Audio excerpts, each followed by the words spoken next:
우리 주님께서 주시는 은혜가 우리 성도님들에게 언제나 풍성히 넘치길 간절히 기도하고 소망합니다. 대림절 잘 보내고 계신가요? 네. 저는 텍사스에 와서 11월이 이렇게 추운 줄 처음 알았습니다. 작년에는 12월도 안 추웠거든요. 12월도 여름 같다고 반팔을 입고 싶었는데 올해는 11월 말부터 이렇게 추워져서 좀 더 크리스마스를 기다리는 분위기가 나는 것 같습니다. 저는 옛날에 제가 어렸을 때 기도를 좀 해본 적이 있어요. 길거리 걸으면서 한국은 차가 없기 때문에 아이들이 혼자서 길거리를 잘 걷습니다. 그리고 이렇게 조그만한 아이들도 성은이 같은 아이들은 길거리에 수두룩합니다. 그런 나이대 아이들, 세라, 성은이. 근데 저도 그 당시에 막 걸었던 것 같아요. 초등학교 1학년, 8살 이럴 때 길거리를 걸으면서 한 번은 기도한 적이 있어요. 어떤 기도였냐면 하나님 저 삼겹살이 너무 먹고 싶어요. 삼겹살 좀 주세요. 근데 저는 신기하게 엄마한테 그런 얘기를 잘 못했어요. 잘 못하고 기도를 했던 것 같아요. 근데 그날 저녁 삼겹살을 먹습니다. 제가 어느 그 교회에 성도님께서 저한테 갑자기 전화를 하시더니 삼겹살을 먹으러 와라 저녁에. 그래서 맛있게 삼겹살을 먹고 저는 결코 그때를 잊을 수가 없습니다. 그래서 그런지 뭐만 필요하면 하나님께 자꾸 구하는 것 같아요. 성도님들은 어떠세요? 기도. 그런데 문제는 뭐냐면 필요하지 않은 사람들은 기도를 잘 안 해요. 그렇죠? 그러니까 요즘에 한국이 정말 어렵게 살았을 때 기도를 참 많이 했어요. 뭐 혼자서도 그냥 교회 와서 굳이 예배 때 안 오더라도 혼자서 나와서 기도를 했단 말이에요. 밤에 가면은 그래서 항상 불이 켜져 있었던 것 같아요. 저녁에. 그런데 자, 어떤 한 성도님이랑 제가 얘기를 하던 가운데 그 성도님이 이제는 하나님이 보고 주셔서 그래도 누군가를 섬길 수 있는 위치에 서게 되신 분인데 이제 그분이 정말로 죽고 싶을 때가 있었다. 자기가 그 가족들을 다 먹여 살려야 되고 너무 힘든 시기가 있었다. 이런 얘기를 하시더라고요. 그래서 어떻게 버티셨습니까? 하니까 너무 몸이 힘든데 그 지친 몸을 이끌고 밤에 가서 기도할 때 그때 내가 살을 수 있음을 느꼈다. 이런 얘기를 하시더라고요. 그분은 항상 가셨어요. 항상 지친 몸을 이끌고 일 갔다 오면 얼마나 피곤해요. 집에서 쉬고 싶은데 눕지 않고 가서 기도하는 거예요. 자녀를 데리고 가서 기도하고 자녀는 거기 옆에서 자고. 예전에는 장의자여서 자기도 좋았습니다. 그러니까 애는 옆에 누워놓고 기도하는 거예요. 그냥 그렇게 몇 달, 몇 년, 10년 이상을 이렇게 하나님을 붙잡으니까 자녀들도 나중에 그렇게 기도를 하더라고요. 성도님들은 어떠세요? 근데 저는 또 많은 성도님들을 만났잖아요. 성도님들은 어떤 분 중에는 이런 분이 있어요. 기도하는데 도대체 하나님은 내 기도에 응답하지 않으신다. 다른 사람들은 기도 참 응답 잘 하시는데 왜 나는 이렇게 기도 응답을 안 해주시는지 모르겠다. 그런 분들도 만났습니다. 기도는 과연 필요한 사람만 해야 되는 걸까요? 아니면 필요하지 않은 사람도 해야 되는 걸까요? 성도님들 어떻게 느끼시나요? 기도를 언제 해야 될까? 필요할 때 우리는 기도를 많이 해요. 근데 기도 분명히 해야 됩니다. 오늘 본문에 안 읽었지만 24절, 25절에 보면 무엇이든지 원하는 대로 구하라. 믿고 구하면, 의심치 않고 믿고 구하면 그대로 이루리라. 예수님께서 그런 말씀을 하시거든요. 마치 우리가 그냥 구하면 무조건 다 주실 듯이 얘기를 하시는데 문제는 뭐냐면 오늘 본문에는요, 이 기도가 좀 다릅니다. 이 기도는요, 우리가 육적으로 무언가 필요하지 않을 때 해야 되는 거예요. 왜냐하면 안 하면 죽습니다. 이 기도는 생명과도 똑같아서 기도하지 않으면 죽는 것과 마찬가지예요. 창세기에 보면 성령님이 사람들 영혼을 만드실 때 불어넣으시거든요. 그리고 그 호흡으로 사람들이 살아가는데 이 호흡이 바로 하나님과 사람들이 연결되었다는 표시이기도 합니다. 그런데요, 우리가 지금 하나님과 연결되었다는 표시가 무엇일까요? 기도입니다. 기도. 하나님과 기도하지 않으면 연결되지 않아요. 말씀을 읽어야 합니다. 말씀을 읽고 기도하지 않으면 마치 그냥 편지지만 읽는 것, 그 사람 만나지 않는 것과 마찬가지예요. 오늘 본문을 보면서 왜 기도가 우리의 생명과 연결되어 있는지, 우리의 신앙생활, 우리의 교회도 마찬가지로 기도가 꺼지면 죽습니다. 이것도 마찬가지로 우리가 한번 오늘 본문을 통해서 보도록 하겠습니다. 대림절을 기다리면서 주님이 어떻게 기도를 알려주셨는지 보도록 하겠습니다. 자, 읽겠습니다. 예수께서 예루살렘에 이르러 성전에 들어가서 모든 것을 둘러보시고 때가 이미 저물매 12 제자를 데리시고 베다니에 나가신다. 근데 마가복음을 보면요, 마가복음은 아주 쉽습니다. 그리고 짧아요. 그래서 쉽다는 말은 좀 잘 들으시기 바랍니다. 네, 어렵습니다. 어려운데 읽기 좋다는 거예요. 그래서 1장부터 10장까지는 갈릴리에서 사역을 보여주고 11장부터 16장까지 마지막 장까지는 이제 예수님께서 돌아가시기 직전에 일주일을 11장부터 16장까지 나열해 놨어요. 그러니까 얼마나 우리가 느끼기에는 이게 몇 년 이야기 같은데 일주일 만의 사건을 그 중요한 마가복음 절반을 차지하고 있는 겁니다. 그런데 이 11장은요, 바로 예수님이 예루살렘에 입성하기 시작한 바로 그 시작의 이야기예요. 예수님이 예루살렘 들어오십니다. 그리고 이제 이스라엘 백성들이 호산나 다윗의 자손이여 찬송하리로다, 우리를 구원하시 다윗의 자손 오십니다 하고, 그 다음에 예수님이 첫 번째로 하신 일이 뭐냐면 성전에 들어가신 일이었어요. 성전에 들어가서 쭉 둘러보십니다. 그리고 그냥 나가세요. 참 재밌지 않습니까? 예루살렘에 오셔서 성전을 제자들과 이렇게 쭉 보시고 날이 저무니까 가시는 거예요. 그리고 베다니에 갔다가, 베다니는 예루살렘 근처에 있는 도시입니다. 예루살렘에 그 당시에 이제 유월절을 앞두고 있었기 때문에 굉장히 혼란스러웠어요. 그래서 주변 사람들은 모두 예루살렘 주변의 도시에 살았는데 베다니가 머물기 좋았나 봐요. 그래서 베다니에서 하룻밤 주무시고 다시 가시는데요. 여러분, 이 예수님께서 성전을 쭉 둘러보신 이야기가 우리가 느끼기에는 그냥 사람들이 뭐 둘러보듯이 둘러봤나 보다 생각할 수 있지만 사실은 구약 말씀의 성취였습니다. 예레미야 7장 11절에 보면 내 이름으로 일컬음 받는 이 집이 너희 눈에는 도둑의 소굴로 보이느냐? 보라, 나 곧 내가 그것을 보았노라. 여호와의 말씀이니라. 예수님은요, 지금 선지자 예레미야의 말씀을 가지고 성전에 가신 거예요. 그리고 쭉 보는 거죠. 쭉 본 다음에 예수님께서 하시는 일이 바로 성전에 들어가서 성전 정화를 하실 줄 알았지만 마가복음은 독특하게 성전 정화의 이야기와 그리고 무화과 나무 이야기를 엮어놓고 있습니다. 예수님께서 그 다음에 무화과를 보십니다. 한번 보겠습니다. 제가 읽겠습니다. 이튿날 그들이 베다니에서 나왔을 때 예수께서 시장하신지라 멀리서 잎사귀에 있는 한 무화과 나무를 보시고 혹 그 나무에 무엇이 있을까요? 가셨더니 가서 보든지 잎사귀 외에 아무것도 없더라. 이는 무화과의 때가 아님이라. 예수께서 나무에게 말씀하여 이르시되 이제부터 영원토록 사람이 내게서 열매를 따먹지 못하리라 하시니 제자들이 이를 듣더라. 여러분 어떻게 보십니까? 예수님 배고파서 무화과 나무 가서 무화과 나무에 열매가 없으니까 이런 무화과 나무 이러는 거야. 썩어버려라 이렇게 얘기한 거예요. 어떠세요? 예수님께서 배고파서 무화과 나무를 저주할 만큼 여유 있는 분이실까요? 일주일의 사건을 아주 조밀하게 넣어야 되는데 이거를 넣을 때 마가는 예수님 배고픈 거 그리고 무화과나무로 저주하신 거 그냥 넣으신 걸까요? 아닐 겁니다. 왜냐하면 예수님은 오병이어의 기적도 행하시는 분이에요. 예수님이 제자들은 돈도 가지고 있었습니다. 그 정도 먹을 양식은 충분히 살 수 있었어요. 왜 예수님은 무화과나무를 저주하셨을까요? 심지어 무화과는 때도 아닙니다. 얼마나 예수님이 바보 같았을까요? 그러니까 수박날 철이 아닌데 수박에게 가서 수박 이파리에게 가서 수박날 철이 아닌데 수박을 구하신 거예요. 좀 바보 같은 일 아닌가요? 사과 나무에 가서 사과날 철이 아닌데 사과 달라고 하는 거예요. 그럼 만약에 농장에 가서 농부한테 사과 좀 주십시오. 지금 사과날 철이 아닙니다. 이 농장 망할 겁니다. 이러고 가시는 거랑 똑같은 겁니다. 그러면 농부가 뭐라고 했겠어요? 저 사람 좀 바보 같은 사람이 와가지고 왜 이런 일을 하나라고 하지 않았겠습니까? 그런데 예수님께서는 사실은 지금 선지자들의 말씀을 가지고 그 선지자들의 말씀을 성취하기 위해서 하나님 말씀을 성취하기 위해서 무화과에게로 간 것입니다. 이 무화과는요, 선지자들에 따르면 이스라엘 백성들의 영적 상태를 비유하기 위해서 사용된 상징물이에요. 그래서 포도나무, 무화과는 이스라엘 사람들이 어떤 상태인지를 보여주는 아주 좋은 비유물인데 미가 7장 1절에 이런 말씀이 있습니다. 재앙이로다 나여 나는 여름 과일을 딴 후와 포도를 거둔 후 같아서 먹을 포도송이가 없으며 내 마음에 사모하는 처음 익은 무화과가 없도다. 처음 익은 무화과가 없도다. 재앙이로다. 그러니까 무화과는요 6월절 전에 나지 않습니다. 5월, 6월에 나는 거고요, 우리 시간으로. 그리고 사실 무화과가 그 전에 열매를 한 번 더 맺어요. 6월절 전에.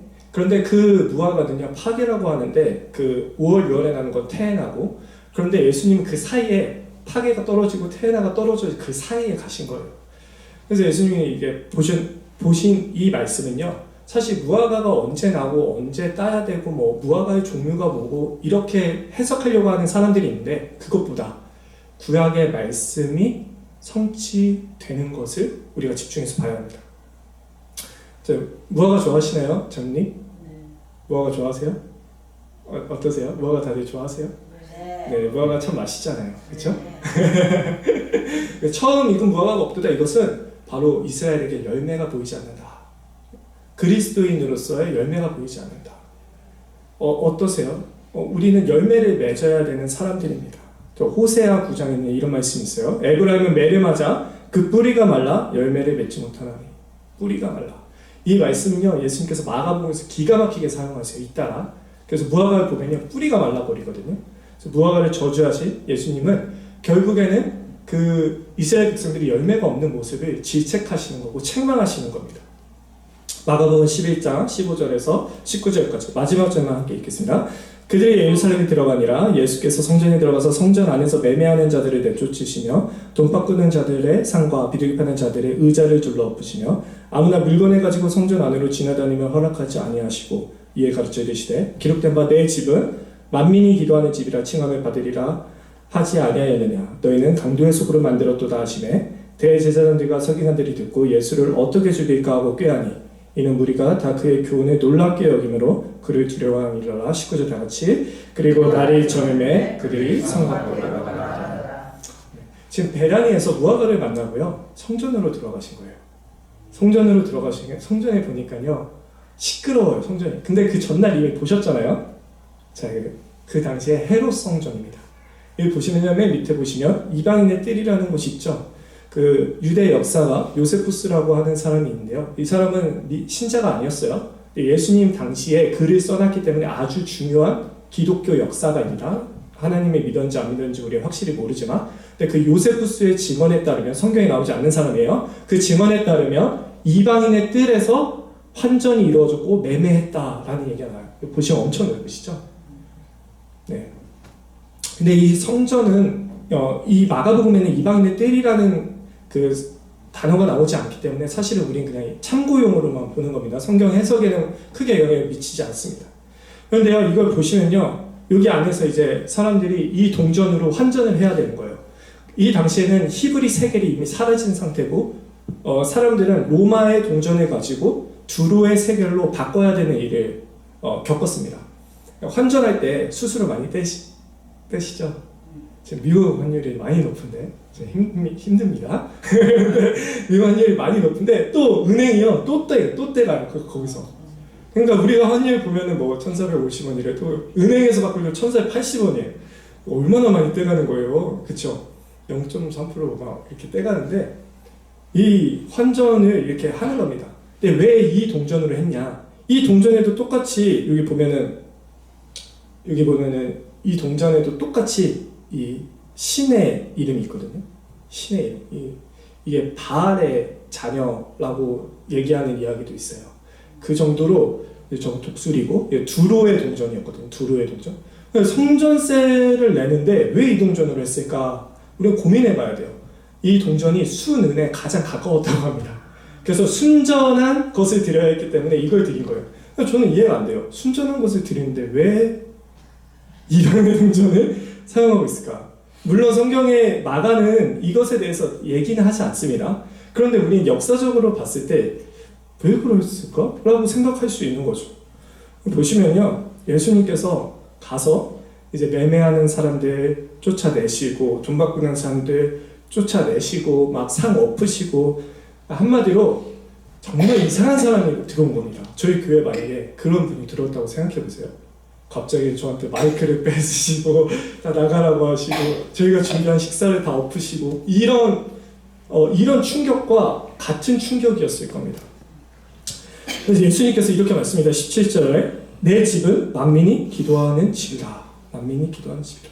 예수님께서 성전 정화를 이제 시작하시는데 성전을 깨끗하게 하셨다라고 하거든요. 예수님이 하신 일은 완전히 성전을 무너뜨리려고 하고 있습니다. 그러니까 성전 파괴자입니다. 예수님이요 바로 이 성전 사건 때문에 십자가에 돌아가신 거예요. 여러 가지 제목 중에 하나가 성전에 관련된 제목이었습니다. 성전을 다시 무너뜨렸다가 세운다고 했다. 이런. 근데 이런 예수님 행동은요, 스가랴 14장 21절에 이 말씀 때문입니다. 한번 다 같이 읽어보겠습니다. 예루살렘과 유다의 모든 소식, 만군의 여호와의 성물이 될 것인즉 제사 드리는 자가 와서 이 솥을 가져다가 그것으로 고기를 삶으리라. 그날에는 만군의 여호와의 전에 가나안 사람이 다시 있지 아니하리라. 여기 보면요, 스가랴서 12장 41절에 보면 이방인이 성전에 못 들어가는 것처럼 되어 있거든요. 가나안 사람이 다시 있지 아니하리라. 근데 이 가나안 사람은요, 사실 뭐냐면 상인들에 말하는 거예요. 상인들. 왜냐하면 잠언에요, 이 가나안 사람들 케네인이라고 하는데 이 사람들이요 상인으로 번역하거든요. 그리고 호세아에서도 보면 상인이라고 번역해요. 그리고 스가랴에서 말하는 게 가나안 사람이 이방인이 아닌 게 무엇이냐면 이 스가랴서는요, 이방인들이 하나님께 와서 예배드린다는 말이 그 전 구절에 있습니다. 그러니까 이 상인을 이제 다시 있지 아니하게 하리라. 예수님께서 스가랴 말씀을 성취하기 위해 지금 하고 계신 겁니다. 이 성전은요, 기도하는 집이라고 하셨는데요. 이사야 56장 6절, 7절 제가 읽겠습니다. 또 여호와에 연합하여 그를 섬기며 여호와 이름을 사랑하며 그의 종이 되며 안식일을 지켜 더럽히지 아니하며 나의 언약을 굳게 지키는 이방인마다 내가 곧 그들을 나의 성산으로 인도하여 기도하는 내 집에서 그들을 기쁘게 할 것이며 그들의 번제와 희생을 나의 제단에서 기꺼이 받게 되리니 이는 내 집은 다 같이 읽겠습니다. 시작. 만민이 기도하는 집이라 일컬음을 받게 되리라. 지금 예수님께서 하시는 일은요, 그냥 혼자서 자의로 하는 게 아니라 100% 하나님의 말씀을 순종하고 성취하기 위해서 하신 일인데, 마침 그때 여전히 이스라엘 백성들을 향해 하나님께서 선포했던 메시지가 이미 예수님 오시고 난 다음에서도 여전히 벌어지고 있는 겁니다. 이게 뭐 엄청나게 몇백 년이 수백 년이 차이가 나는 기간 동안 이스라엘 백성들은 성전에서 여전히 똑같은 일을 하고 있는 거예요.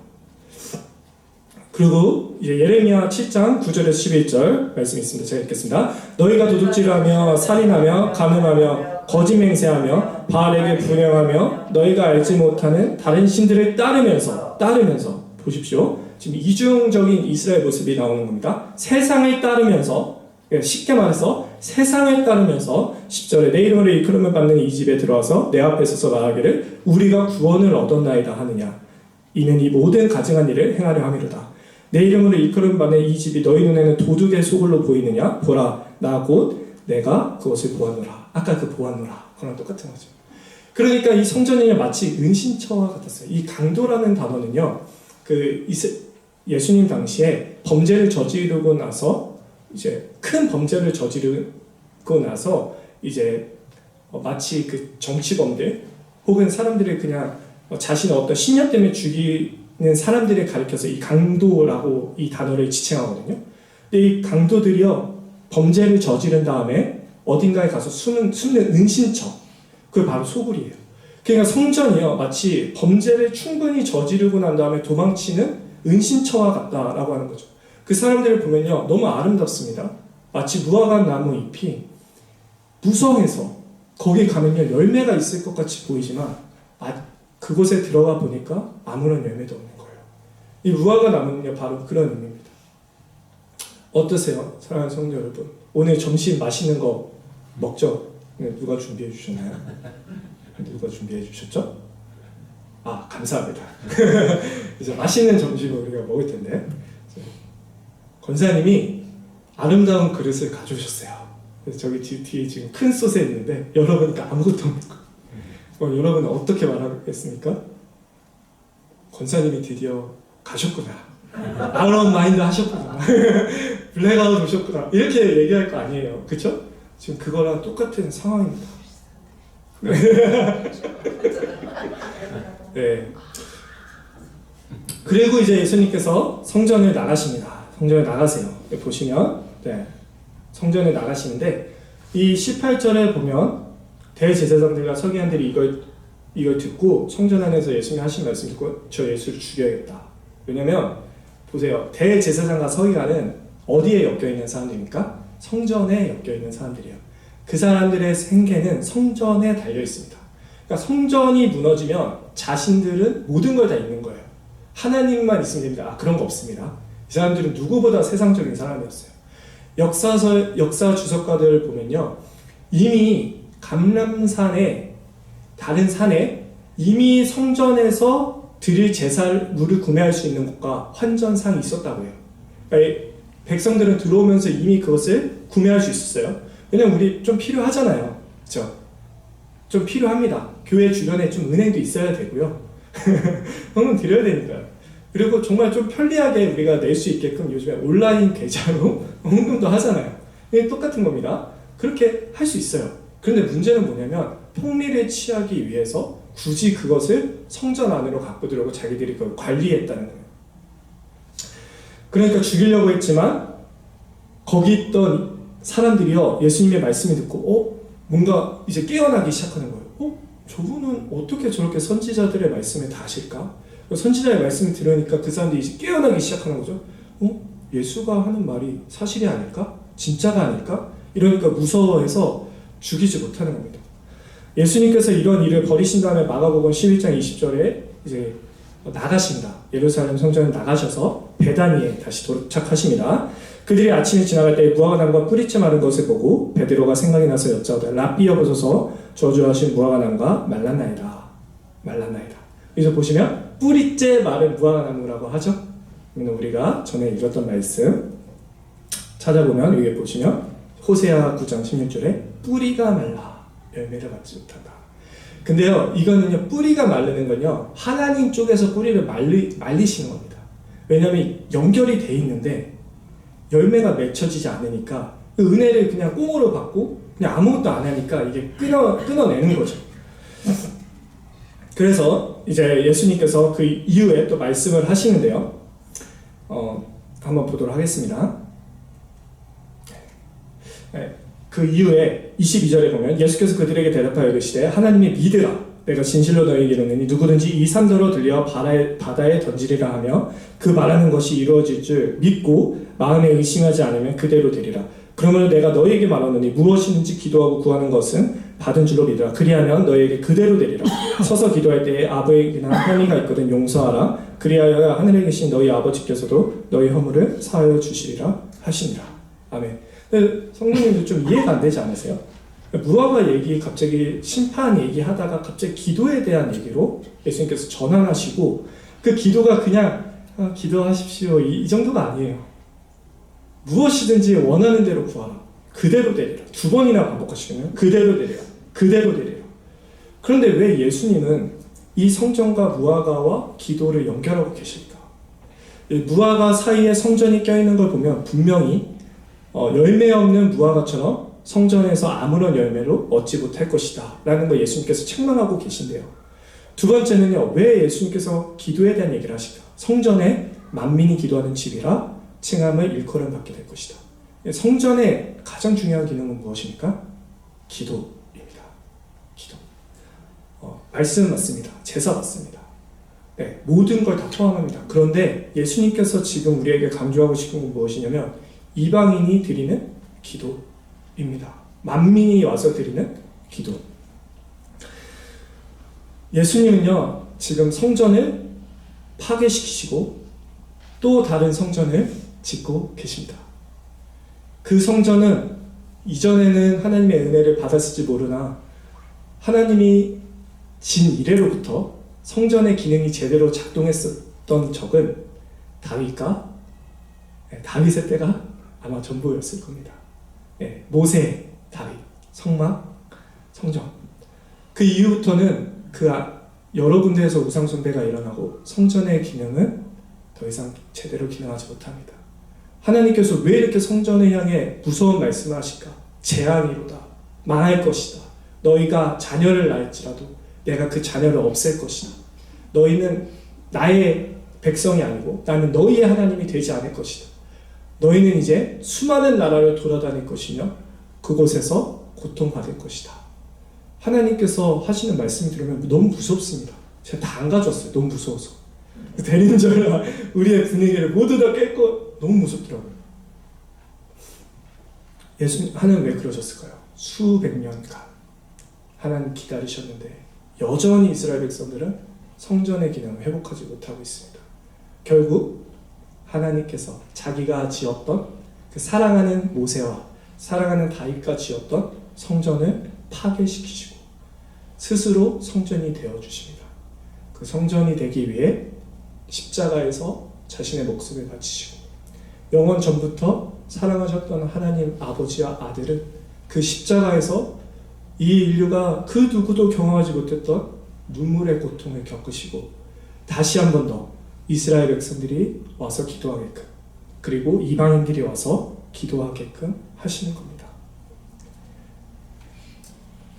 요한복음 2장 19절을 보면 이 성전을 헐라 내가 사흘 동안에 다시 일으키리라. 이 성전은 더 이상 가난하고 성전에 참여하지 못했던 병들고 뭔가 몸에 아픔이 많았던 장애를 겪고 있었던 성전에 들어오지 못했던 모든 이들을 위해 내가 다시 그 성전을 짓겠다. 그런데 사흘 동안 다시 짓겠다. 이 사흘이 무엇입니까? 예수님의 순환의 이야기입니다. 죽음을 통해 내가 이 성전을 다시 짓겠다. 이 성전에 있었던 관리자들은 이 예수님의 그 깊은 말씀에 전혀 이해하지 못하는 거예요. 성전에 있었던 사람들은 예수님을 죽이려고 했지만 예수님은 죽으려고 했습니다. 사랑하는 성도 여러분 어떠십니까? 여러분은 누군가를 뺏으려고 하고 누군가를 이용하려고 하고 누군가를 없애려고 하십니까? 아니면 누군가를 위해 내가 죽으려고 하십니까? 이 성전의 지도자들과 예수님의 차이는 너무나도 큽니다.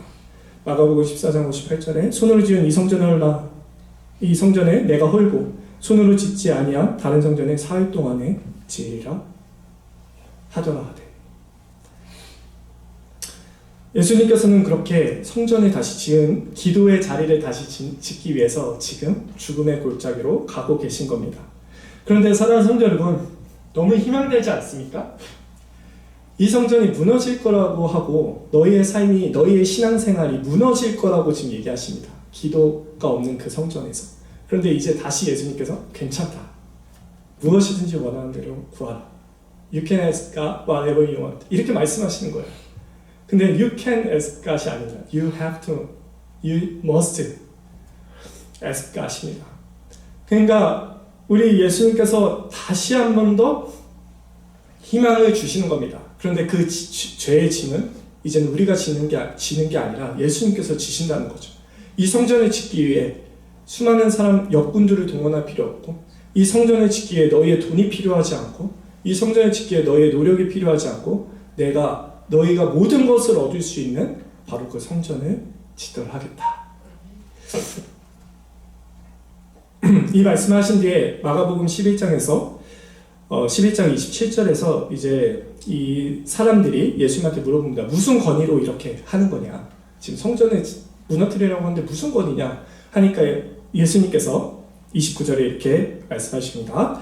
예수께서 이르시되 나도 한 말을 너희에게 물으리니 대답하라. 그리하면 나도 무슨 권위로 이런 일을 하는지 이르리라. 요한의 세례가 하늘로부터냐 사람으로부터냐 내게 대답하라. 그들이 서로 의논하여 이르되 만일 하늘로부터라고 하면 어찌하여 그를 믿지 아니하였느냐 할 것이니. 보십시오. 세례 요한 있지 않습니까? 세례 요한은 하나님으로부터 온 선지자라는 것을 그 당시 시대 사람들 모두 다 알고 있었습니다. 제가 느끼기엔 예수님보다 더 유명했을지도 모릅니다. 왜냐하면 정치적인 사건에 연루되어 있기 때문입니다. 그런데 그 세례 요한이 권위가 하늘로부터라고 하면 왜 하나님 믿지 않냐? 나도 하늘로부터 받은 권위로 하는 거다. 보십시오. 믿지 않냐라고 그 얘기를 들으면 믿음 없다는 게 보여집니다. 그렇죠? 믿음이 없다는 게 그 지역 사람들, 그 유대인들에게 느껴집니다. 그리고 그 다음 구절을 보면 그러면 사람으로부터라 할까 하였으나 모든 사람이 요한을 참 선지자로 여김으로 그들의 백성을 두려워하는지라. 세례 요한이 하나님께로부터 온 것이 아닙니다라고 그 제사장들과 서기관들이 말하면 이건 무슨 말이죠?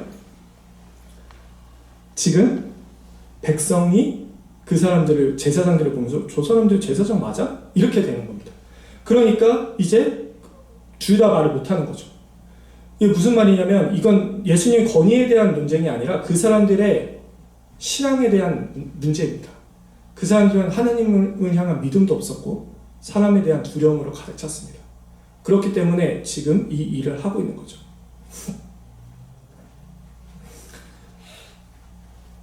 여기 보시면요, 우리가 좀 살펴볼 말씀이 있는데, 이제 예수님께서 성전을 세우신다는 말씀은 이미 예표된 말씀입니다. 예, 그래서 사무엘상 7장에 보면요, 솔로몬을 향해서 다윗에게 주셨던 약속은요, 사실 솔로몬이라고 하지 않고 내 아들이라고 하지 않고 내 씨라고 합니다. 이 씨라고 하는 것은 구약성경에서 아주 중요한 도구입니다. 그래서 이 씨는 아브라함 때부터 내 씨, 계속 씨에 대한 얘기를 하십니다. 다윗에게도 내 씨. 이 씨는요, 예수님을 가리키는, 메시아를 가리키는 단어입니다. 스가랴 6장에 보면 마라에 이르기를 만군의 여호와께서 이같이 말씀하시되 보라, 싹이라 이름하는 사람이 자기 곳에서 돋아나서 여호와의 전을 건축하리라.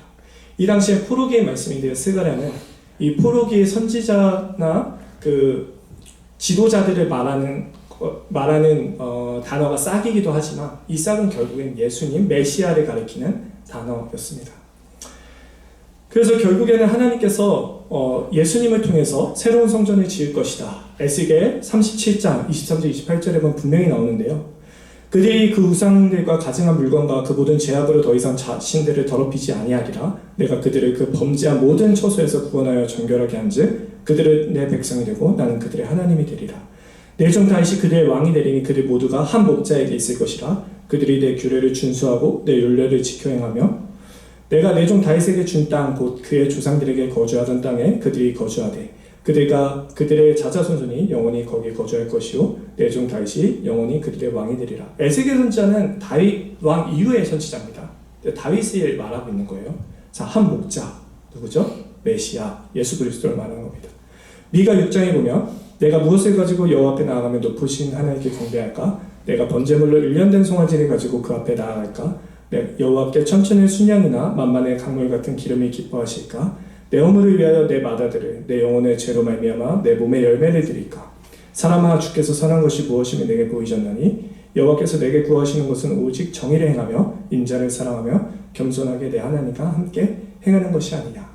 이것은 무슨 말씀이냐면 우리가 성전된 삶을 살아갈 때 우리가 보기에 눈에 화려한 것 하나님께 드리면 더 좋을 거라고 생각하지만 그게 아니라 하나님은 제사를 원하지 않고 국류를 원하시고 하나님은 제사를 원하지 않고 순종을 원하신다.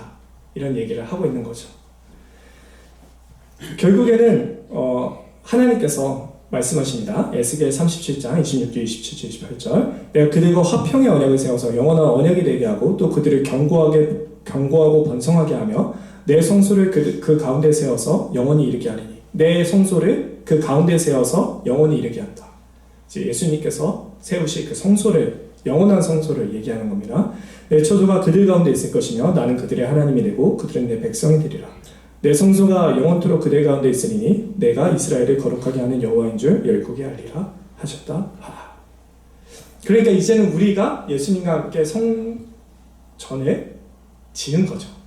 예수님께서 지으신 그 성전에 우리가 있는 겁니다. 근데 그 성전이 어떻게 우리 가운데 있을 수 있을까요? 바로 기도를 통해서 그렇게 될 수 있습니다. 성전은 만민이 기도하는 집입니다. 사랑하는 성도 여러분, 기도할 때 그곳이 성전이 됩니다. 기도할 때 그곳이 하나님이 들으시는 그 기도가 들리는 성전이 됩니다.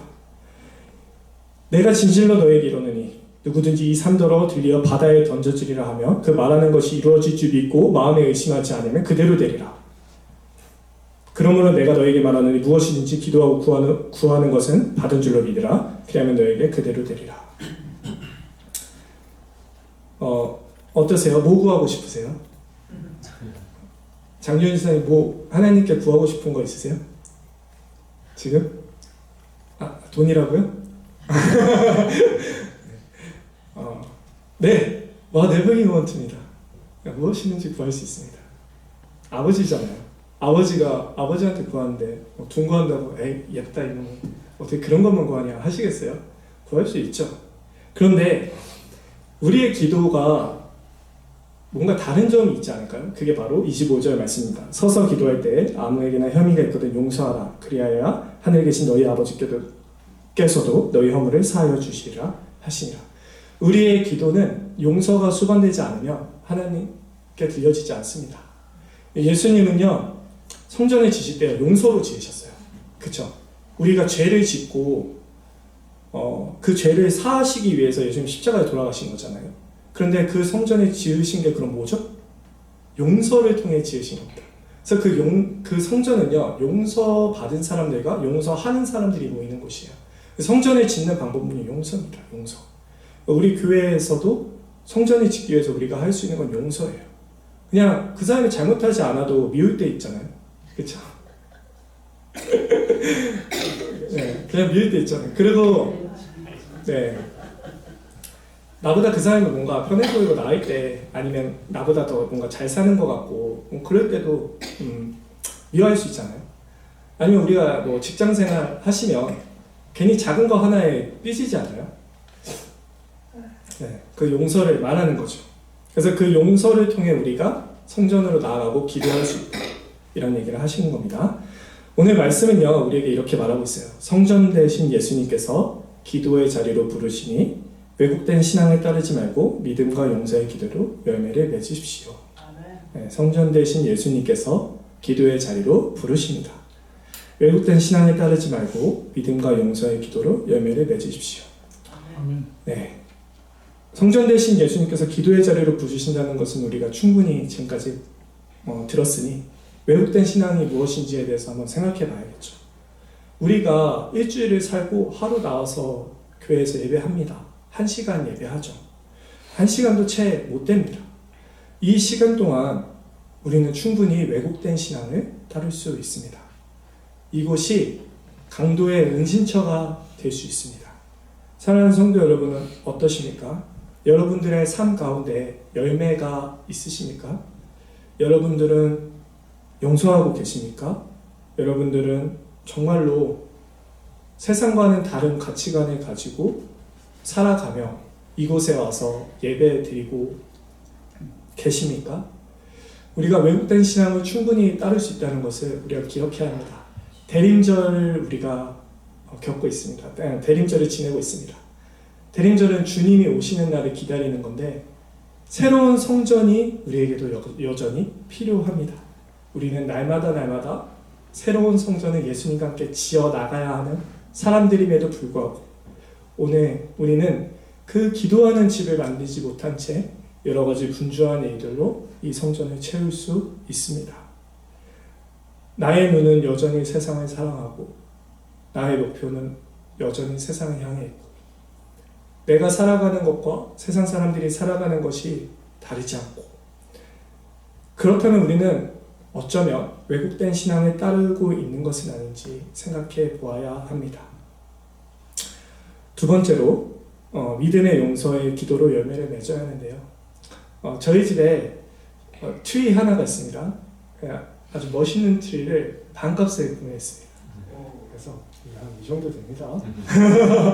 네, 그 안에 막 조명도 사서 막 넣고, 조명도 반값, 오너먼트도 반값, 이렇게 해서 저희가 아주 굿딜을 했습니다. 네, 작년에 텍사스 왔을 때.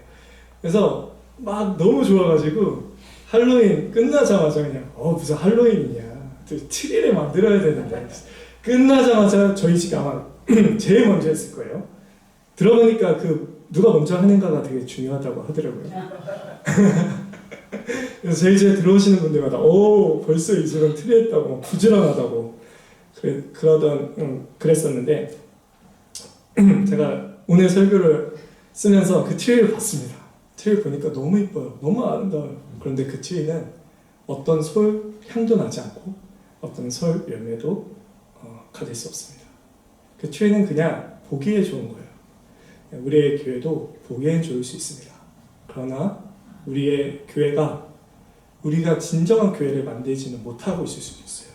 개인의 자리에서 우리는 그 기도가 교회된 나를 살릴 수 있다는 것을, 나의 그 영혼을 살릴 수 있다는 것을, 그 열매를 맺기 위해 필요하다는 것을 알고 있습니까? 기도는 우리가 whatever you want, 너희가 무엇인지 원하는 대로 구하라 라고 하셨지만, 우리의 기도는 사실 우리의 생명과도 같습니다. 그래서 우리는 그 자리에 있을 때 하나님께 기도드려야 됩니다. 우리는 회사에 갔을 때, 길에 있을 때, 언제든지, 교회 나와서 언제든지, 장소가 어디 있든지 우리는 여전히 기도해야 됩니다. 우리는 기도하지 않으면 우리의 신앙생활은 죽을 것이고, 우리의 교회는 죽을 것입니다. 믿음의 용서의 기도로 열매를 맺을 수 있습니다. 그래서 믿음을 갖고 계시니까 믿음은 기도를 통해서 확인됩니다. 여러분이 믿음을 가지고 있다는 것은요, 기도를 통해서 확인돼요. 왜냐하면 히브리서에 보면 그런 말씀이 있죠. 너희가 기도할 때 하나님께서 자기를 찾는 자들에게 상을 주시라고 그런 말씀이 있습니다. 근데 그 찾는 게 뭘까요? 기도인데 하나님의 찾지 않으면 기도하지 않는 거고 결국에 우리의 믿음은 없는 것과 마찬가지이죠. 그래서 믿고 기도해야 됩니다.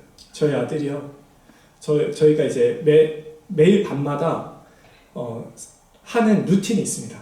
첫 번째는 미국에 오고 나서 시작했거든요. 한국에서는 안 했습니다. 네. 원래 잘하지 않았다는 걸 얘기하는 겁니다. 장난입니다. 첫 번째는 감사한 걸 나눴습니다. 하루가 끝나고 오늘 뭐가 감사했는지 하나님께 감사한 걸 얘기해보자.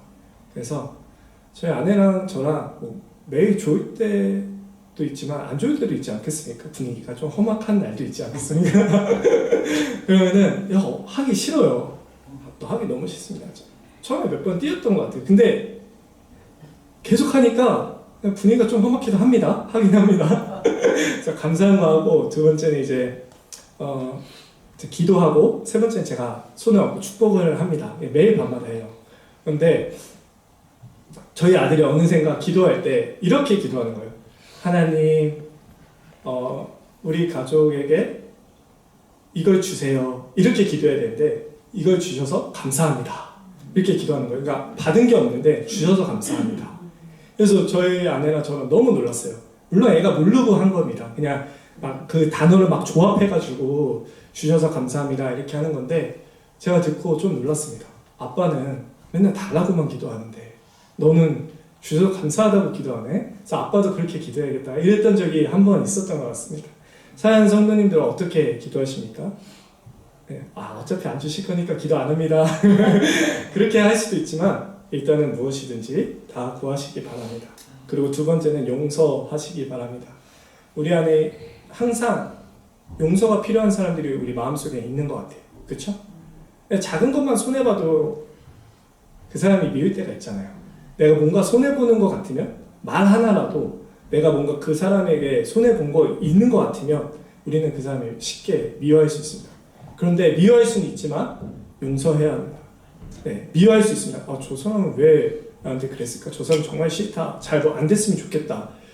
저 사람은 밉다 그냥 이렇게 생각할 수 있지만 바로 그 마음을 바꾸셔서 그래도 용서하겠습니다. 이렇게 기도하시기 바랍니다. 그러면 하나님께서 너무 기뻐하실 거예요. 주기도문에 보면 그렇게 나오죠. 나의 죄를 사하여 준 것 같이, 저희의 죄를 사하여 준 것 같이 나의 죄를 사하시오며. 그래서 우리의 기도는 무엇이든지 원하는 대로 구할 수 있지만, 첫 번째, 우리의 기도는 열매를 위해서 기도해야 됩니다. 열매를 위해서 기도해야 되고, 두 번째는 용서를 위해서 기도해야 되는 거죠. 사랑하는 성도님들은 어떤 부분에서 열매 맺지 못하고 계십니까? 사이와 오자양 추운절. 저 아십니까? 저희가 이제 성령의 9가지 열매를 외우기 위해 앞 글자를 따서 외우는 방법인데, 목사님들이 사이와 오자양 추운절, 이 9가지 열매 중에서 우리 성도님들에게 아직 맺히지 못한 열매는 무엇입니까? 그 열매를 맺기 위해 기도하십시오. 그러면 하나님 나라를 위해 기도하는 것입니다. 그 열매가 바로 하나님 나라를 통치를 이루어가는 방식이기 때문에 그것을 위해서, 열매를 위해서 기도하십시오. 그래야 우리의 신앙에 진보가 있고, 그래야 우리의 신앙이 성장하고, 그래야 우리의 신앙이 죽지 않습니다. 그런데 이런 것을 놓고 기도하지 않고 내 안에 원한이 가득한 상태로 있다면 우리의 기도는 열매 맺지 못할 것입니다. 사랑하는 성도 여러분, 메마른 뿌리와 기도, 이 두 가지를 꼭 기억하시고 내 신앙생활이 메마르지 않도록, 내 뿌리가 메마르지 않도록, 물론 하나님 그렇게 안 하실 겁니다. 자기가 메말르겠죠, 예수님은. 그러나 우리가 기도할 때 하나님 열매 맺게 하여 주시옵소서, 나의 습관적인 죄가 있다면 그 죄를 끊어낼 수 있는 믿음을 주시옵소서, 내가 오늘 말로 죄를 짓거나 마음으로 죄를 짓거나 제가 습관적으로 짓는 죄가 있다면 끊어내게 하시고 열매 맺게 하소서, 믿음의 모험을 떠나게 하옵소서. 이렇게 우리가 오늘도 우리의 믿음의 진보를 위해 기도하는 우리 모두 되기를 간절히 소망합니다. 아멘. 우리 시간 잠깐 기도하도록 하겠습니다.